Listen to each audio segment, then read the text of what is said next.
Hindi video के लिए description पे दिए लिंक पर क्लिक करें। With a disheartened heart, Tai Bida was returning from the lake, trudging through cumbersome hills and gorges.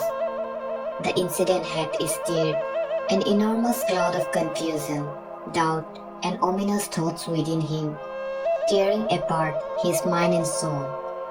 He was so lost in his thoughts that he didn't realize how far his footsteps had carried him through the dense forest. While climbing a steep slope, Tai Bida decided to take a short rest. As he looked around, he saw a huge rock standing tall on the slope. The bottom part of the rock contained numerous snake holes, and its appearance was quite frightening. Tai Bida chose to rest nearby, but at a safe distance from the rock. The grueling and troubling thoughts inside him didn't allow him a moment of peace.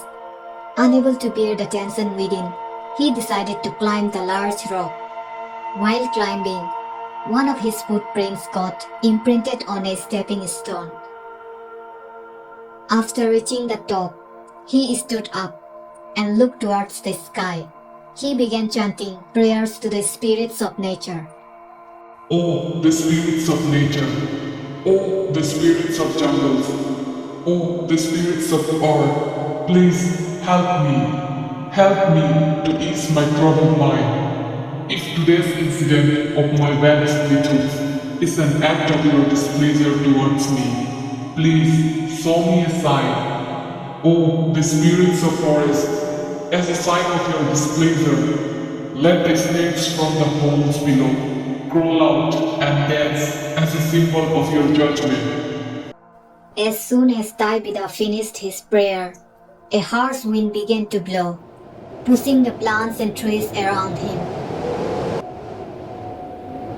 The sun seemed to hide behind thick clouds, and the day suddenly turned into night.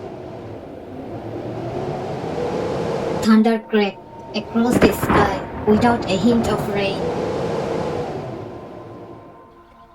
Tai Bida's attention was drawn to noises below the stone. He saw many snakes crawling out of their holes, their skins sparkling in the dim light. With their heads held high, they began to encircle the stone and began to move as if they were dancing to the rhythm of nature. The scene was eerie. Tai Bida understood the sign. He realized the grave mistake he had made by choosing to sacrifice the gift of nature. Now he was certain that something terrible would befall him or his family as a punishment from the spirits. Tai Bida's fortune crumbled, and soon even feeding his family became difficult. One day, in desperation, Tai Bida decided to make a fish trap in the river. He collected green bamboos from a nearby grove and constructed a sturdy trap, hoping to catch fish to feed his family. The next morning, Tai Bida went to check his trap, but to his surprise, instead of fish, a deer was caught. He thought, Perhaps accidentally the deer fell into the river and was carried here by the strong current. with that thought, he happily brought the deer home. That night, Tai Bida's family enjoyed a hearty meal of deer meat. The next morning, Tai Bida returned to the river to check his trap again. Once more, he was astonished to find another deer trapped instead of fish. This time, however, he was not happy. Fear began to creep into his mind. Ominous thoughts swirled because catching a deer in a fish trap 2 days in a row was highly unusual and considered a taboo. Taking the deer out of the trap, Tai Bida left it there and returned to the village empty-handed. That night, Tai Bida could not sleep, his mind racing with fearful thoughts. He tried to calm himself, thinking, Perhaps I'm overthinking. Maybe it is just an accident. I will confirm it by checking the trap again tomorrow.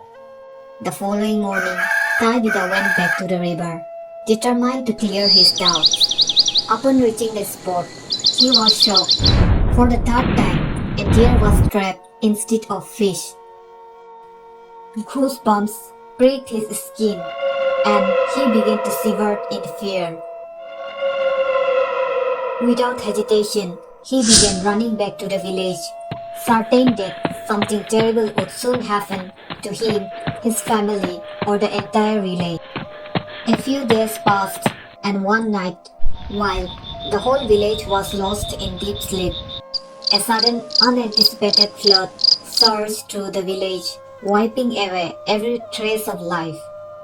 It is said that in that flood, Tai Bida's entire family clan was washed away. To this day, no trace of Tai Bida's descendants has been found. Even today, in a distant paddy field of Tashi village, the footprints of Tai Bida's Mithun can still be seen on stones, as if they were walking towards the forest. And the imprint of Tai Bida's foot remains on the huge stone, which still stands on a far hill. That stone is called Budum-Lagne, meaning snake stone in the Nyishi dialect. It has become a favorite destination for explorers. The government has even constructed a few resting spots to provide guide and shelter for visitors who come to witness the legendary site. Thank you for watching. Don't forget to like and subscribe to this channel.